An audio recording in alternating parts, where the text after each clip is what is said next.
안녕하세요. 이번엔 무슨 일로 찾아오셨나요? 부가세 관련해서 여쭤보려고 왔습니다. 사장님들께서 많이 물어보시는 것들을 조사를 했거든요.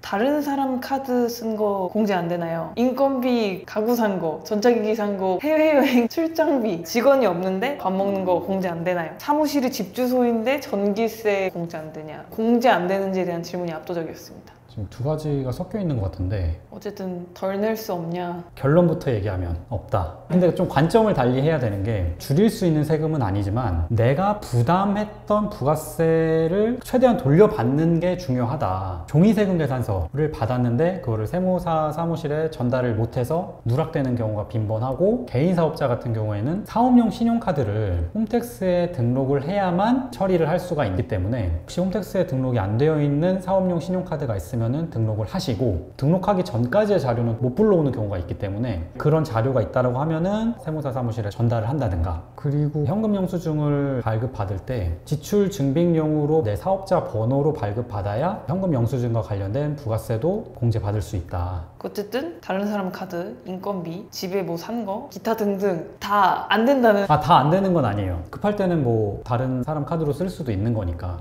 사업과 직접적으로 관련이 있어야 된다.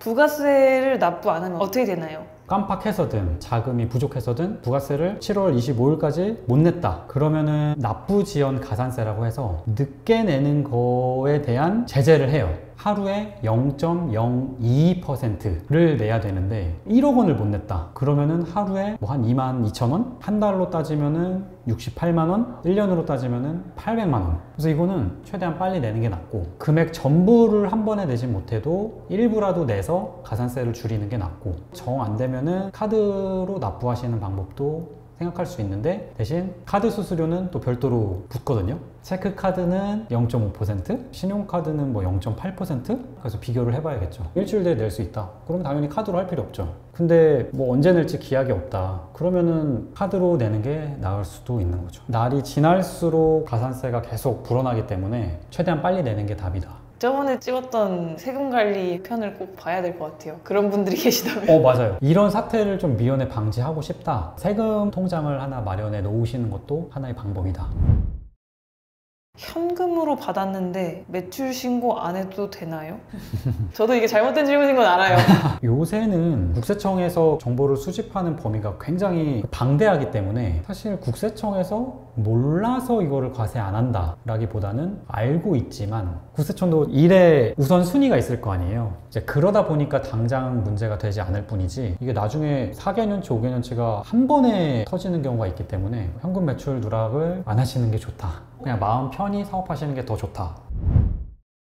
부가세 환급 받는데 얼마나 걸리나요? 일반적으로는 신고기한 지나고 30일 이내에 환급하도록 법령으로 정해져 있고, 특별한 경우에는 15일 이내 환급을 해주는 제도가 있어요. 해외로 수출을 했다라든지 사업을 위해서 기계 설비를 취득을 했다라든지, 그러니까 투자를 한 거죠. 그런 경우에는 국가 입장에서 장려할 만한 일이기 때문에 신속하게 환급을 해줘서 자금 부담을 줄여주자라는 취지거든요.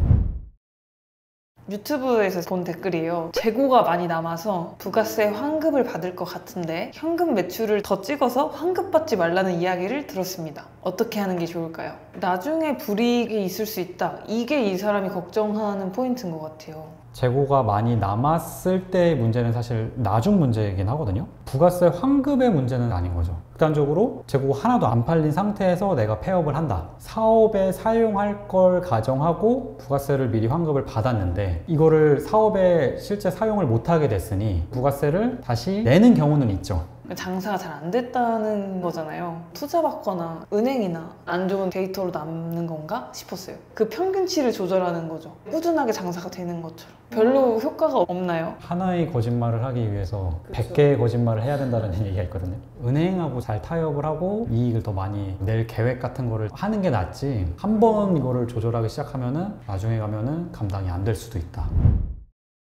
다음 질문도 유튜브 댓글에서 본 건데요. 사업자 등록은 했는데 준비 중이라서 아직 매출은 없습니다. 신고 안 해도 되나요? 해야 됩니다. 무조건 신고를 하게끔 되어 있고, 만약에 이걸 무시하고 내가 신고를 안 했다 그러면은 가산세는 없는데 사업자 등록이 말소가 될 수 있어요. 비슷한데 폐업했는데 부가세 신고해야 하나요? 하셔야 됩니다. 폐업일까지 정말 아무 거래가 없었다 라고 하면은 그게 상관은 없을 것 같긴 한데, 사업을 계속 영위했던 상태에서 폐업을 한다 그러면은 신고를 하셔야 된다. 근데 주의하셔야 될 게, 폐업일에 남아있는 재고 아니면은 건물 취득한 지 얼마 안 된 상태에서 폐업을 했다 그러면은 내가 환급받은 부가세를 일부 내야 될 수도 있기 때문에, 폐업을 할 때는 세무사 사무실과 미리 의논을 하시는 게 좋다. 팔 수 없는 재고도 있거든요. 그런 것들은 폐기를 해놓고 장부에서 없애면은 부가세를 또 그만큼 줄일 수 있는 거니까 논의해서 준비하시는 것도 좋다.